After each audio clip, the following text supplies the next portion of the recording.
اور ہم ہی نے تم کو ابتدا میں مٹی سے پیدا کیا، پھر تمہاری شکل و صورت بنائی، پھر فرشتوں کو حکم دیا کہ آدم کے آگے سجدہ کرو، تو سب نے سجدہ کیا لیکن ابلیس کہ وہ سجدہ کرنے والوں میں شامل نہ ہوا۔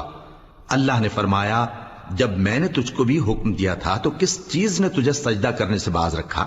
اس نے کہا کہ میں اس سے افضل ہوں، مجھے تو نے آگ سے پیدا کیا ہے اور اسے مٹی سے بنایا ہے۔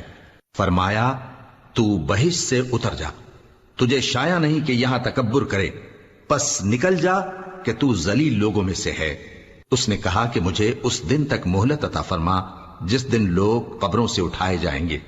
فرمایا اچھا، تجھ کو مہلت دی جاتی ہے۔ بولا کہ مجھے تو نے گمراہ کیا ہی ہے، میں بھی تیرے سیدھے رستے پر ان کو گمراہ کرنے کے لیے بیٹھوں گا، پھر ان کے آگے سے اور پیچھے سے اور دائیں سے اور بائیں سے غرض ہر طرف سے آؤں گا اور تو